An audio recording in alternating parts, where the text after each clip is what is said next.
Welcome to All-Time Epic Stories. Today, we present Stoic Sleep Hacks, Ancient Wisdom for Modern Rest and Peak Performance. In the depths of night, when the world sleeps, millions lie awake, their minds racing with tomorrow's anxieties and yesterday's regrets. The modern sleep crisis has become an epidemic, stealing our energy, clouding our judgment, and diminishing our days before they even begin. Yet 2,000 years ago, the Stoic philosophers had already discovered the secrets to mastering the night and awakening to purposeful, productive days. Marcus Aurelius, Emperor of Rome, understood that the quality of one's sleep determined the quality of one's reign over both empire and self. He wrote in his Meditations that we must prepare our minds for rest as carefully as we prepare them for battle. The first Stoic sleep principle is this: separation of day from night through deliberate mental transition. Seneca taught that we must close the ledger on each day, neither carrying forward its debts nor its temporary victories. He would spend the final hour before sleep reviewing the day not with judgment, but with philosophical detachment. What did I do well? Where did I fall short? What can I learn? These questions, asked without self-condemnation, brought peace. The Stoics recognized that sleep is not unconsciousness to be feared, but a natural return to the universal order. Epictetus would remind his students that worrying about sleep itself creates the very insomnia we wish to escape. The anxiety about not sleeping becomes a self-fulfilling prophecy, a chain we forge ourselves and then complain about wearing. Instead, the Stoic approach is radical acceptance. If sleep comes, we welcome it; if it doesn't, we accept wakefulness with equanimity. This paradoxical non-attachment to sleep outcome is precisely what allows the nervous system to finally relax into rest. The second principle involves environmental design based on virtue rather than luxury. Marcus Aurelius, despite having access to the finest beds in the empire, chose to sleep on a simple mat to maintain his discipline. The Stoics understood that excessive comfort breeds dependence, while slight discomfort builds the resilience of both body and mind. Your bedroom should be a temple to rest, not a shrine to distraction and stimulation. Remove the glowing screens, the buzzing devices, the clutter of unfinished tasks that whisper accusations in the darkness. The Stoic bedroom contains only what serves rest, darkness, silence, simplicity, and the calm assurance of having done one's duty. The third principle addresses the timing of sleep, aligning ourselves with natural rhythms rather than fighting them.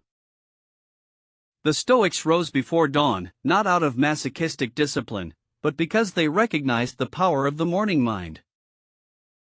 Marcus Aurelius struggled with this, admitting in his journals the temptation to remain under warm blankets when duty called. But he would remind himself, "I was born to work, to contribute, to fulfill my nature as a human being." The early morning hours, when the world is still and the mind is fresh, are the most valuable of the entire day. To sleep through them is to trade gold for copper, to squander our most precious resource for a few minutes of diminishing comfort. Therefore, the Stoic goes to bed early enough to rise with the sun, working with nature instead of against it.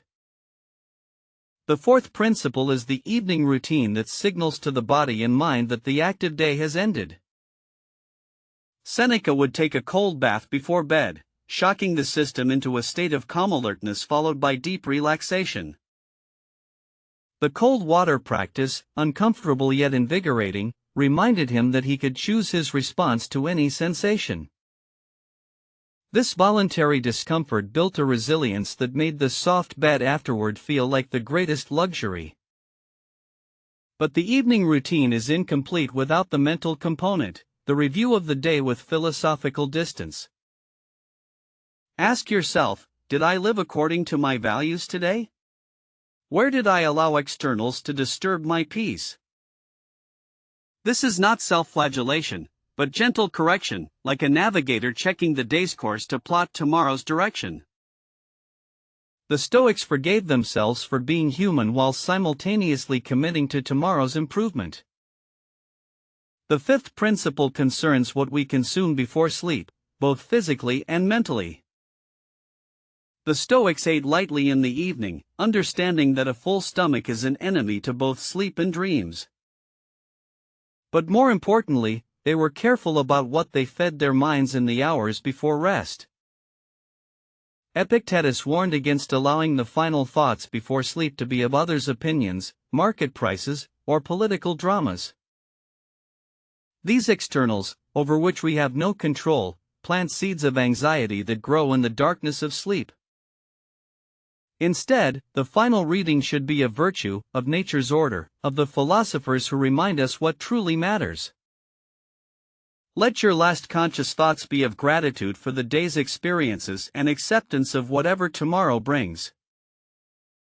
The sixth principle is the practice of negative visualization applied specifically to sleep and mortality. Marcus Aurelius would remind himself each night that he might not wake, that this sleep could be his last. This was not morbid dwelling, but a practice that made him ensure the day was complete, nothing left unsaid or undone. When you lie down with no regrets, no urgent incompletions, no words left unspoken, sleep comes naturally. The practice also created profound gratitude for each morning awakening, never taking another day for granted. The seventh principle addresses the relationship between physical training and sleep quality. The Stoics engaged in rigorous daily exercise, understanding that a body pushed to healthy exertion sleeps deeply and repairs efficiently. But they trained earlier in the day, never in the evening when the body needs to begin its descent toward rest. Marcus Aurelius wrestled and rode horses, physical challenges that made his body crave the restoration of sleep. The exhaustion from meaningful exertion is completely different from the fatigue of mental spinning and worry. One leads to deep, restorative sleep, the other to restless, fragmentary unconsciousness that refreshes nothing. The eighth principle is the management of the transition moment between wakefulness and sleep. The Stoics recognized this as a vulnerable time when anxious thoughts attempt to hijack the mind. Epictetus taught a simple mantra: this thought is not mine to hold. I release it back to the universe. Each worried thought that arises is gently acknowledged and then consciously released, without judgment or struggle. Fighting with thoughts only energizes them, releasing them allows them to float away naturally.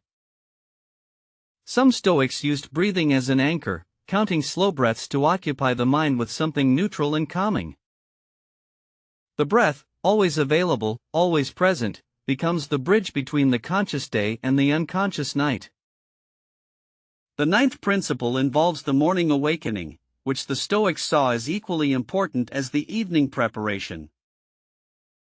Marcus Aurelius wrote his most famous passage about this: when you wake, remember you are rising to do the work of a human being. The quality of your awakening determines the trajectory of your entire day. Rising immediately, without negotiation with comfort, builds the discipline muscle that serves you in all areas of life. The Stoics would splash cold water on their faces immediately, shocking the system into full wakefulness. Then they would take a few moments for morning contemplation, reviewing their principles before the day's challenges began. The 10th principle addresses the role of purpose in promoting quality sleep. People without clear purpose or direction often struggle with sleep because unconsciousness feels like wasted time. But when you are aligned with your nature, contributing your unique gifts, sleep becomes welcomed restoration for important work. Marcus Aurelius could sleep deeply despite the weight of empire because he knew he was fulfilling his role in the cosmic order. Your purpose need not be grand, it simply must be genuine, aligned with virtue, and actively pursued. The 11th principle is the acceptance of sleep cycles and variations as natural, not problematic. Some nights you will sleep deeply, other nights less so. This variation is part of nature's rhythm. The Stoics did not catastrophize a poor night's sleep but simply adjusted the next day accordingly. They understood that the body has wisdom we don't always comprehend. Sometimes restlessness serves a purpose. Perhaps the mind is processing important insights, or the body is fighting an illness we haven't yet noticed. The 12th principle concerns the elimination of sleep-disrupting substances and habits. The Stoics drank wine moderately and never close to bedtime, understanding it fragments sleep architecture. They understood that borrowing tomorrow's energy through stimulants always comes with interest charged in sleep quality. The 13th principle is the practice of afternoon rest without guilt. Many Stoics practiced a brief midday rest, particularly in warm climates, honoring the body's natural energy dip. This was not laziness but strategic energy management, ensuring the afternoon and evening remained productive. The key was keeping these rests brief, 20 minutes or less, preventing deep sleep that would disrupt nighttime rest. The 14th principle addresses the relationship between sleep and emotional regulation. The Stoics knew that strong emotions before bed, whether anger or excessive excitement, disrupt sleep's natural onset.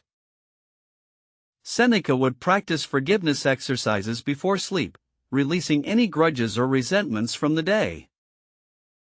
He understood that holding on to anger is like drinking poison and expecting the other person to die. Going to bed angry meant poisoning your own sleep, your own peace, your own tomorrow. The 15th principle is the recognition that quality sleep enables philosophical practice, not vice versa. You cannot practice Stoicism effectively when exhausted. Fatigue makes every irritation seem catastrophic. Sleep is not a luxury or indulgence but a fundamental requirement for virtuous living. Marcus Aurelius could lead with wisdom because he was rested. Exhausted leaders make reactive, poor decisions. The 16th principle is the practice of gratitude specifically for the gift of sleep itself. The Stoics would thank the universe for the mercy of unconsciousness, for the daily death and rebirth cycle. They sought each night's sleep as practice for the final sleep, removing fear while increasing appreciation. The 17th principle addresses the optimization of sleep position and physical alignment. The Stoics slept on their sides or backs, never on their stomachs, understanding that position affects both breathing and dreams. They kept their sleeping surface firm enough to support the spine, understanding that excessive softness creates its own problems. The 18th principle is the management of temperature for optimal sleep. The Stoics understood that the body needs to cool slightly to fall asleep and stay asleep deeply. They kept their sleeping quarters cool, using minimal covering, allowing the body to regulate naturally. The 19th principle is the concept of sleep as active restoration, not passive unconsciousness. During sleep, the body repairs tissues, consolidates memories, and rebalances hormones essential for well-being. The Stoics respected this active restoration process by protecting their sleep time as sacred, non-negotiable. The 20th principle addresses the elimination of decision fatigue through evening routines. By making the pre-sleep routine automatic and invariable, you eliminate the mental energy of deciding what to do. The same sequence every night: review, release, prepare, rest. No variations, no decisions, just peaceful progression.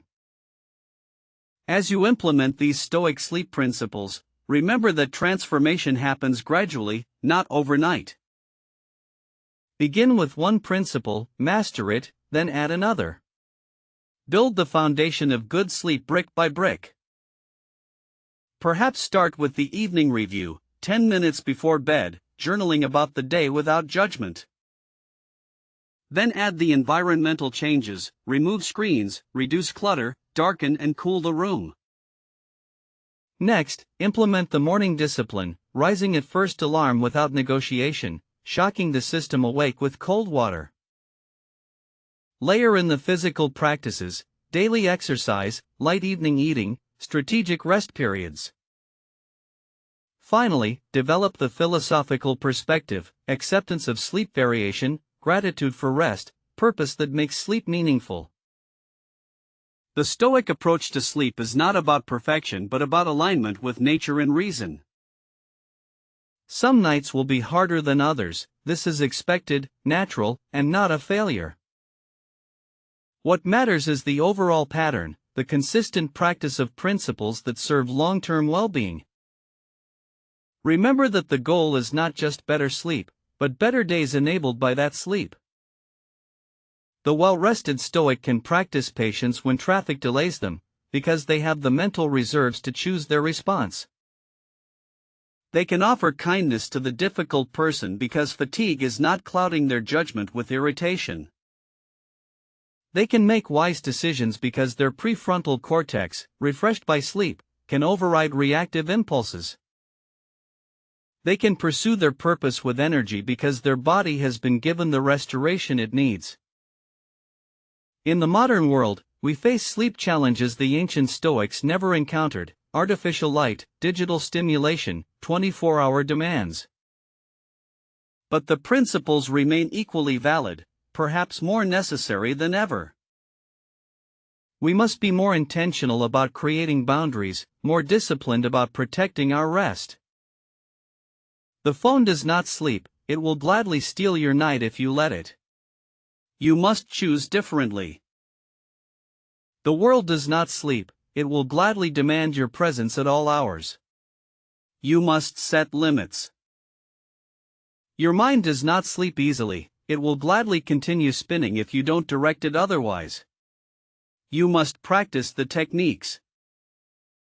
The Stoic sleep practices are not restrictions but liberations, freeing you from the tyranny of poor rest.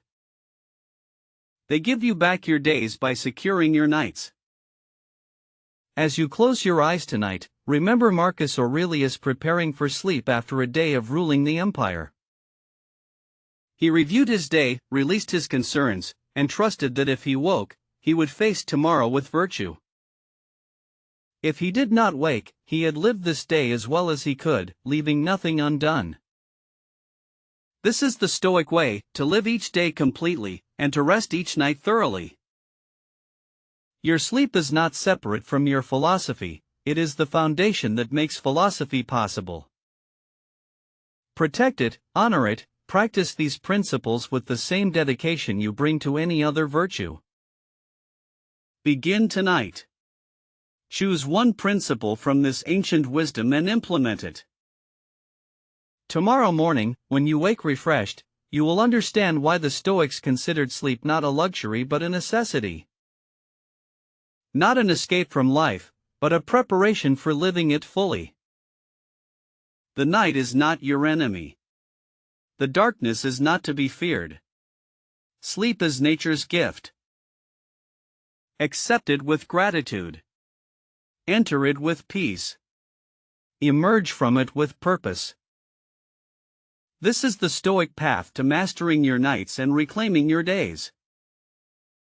The ancient Stoics understood what modern sleep science now confirms: quality rest is not optional for the good life, it is foundational. By applying these time-tested principles, you transform sleep from a nightly struggle into your greatest ally for living with wisdom, virtue, and purpose. Thank you for watching All-Time Epic Stories. If these Stoic sleep practices resonated with you, please like, subscribe, and share this wisdom with others who struggle with restless nights. Begin tonight, practice with patience, and discover how mastering your sleep transforms every aspect of your life. Sleep well, live well.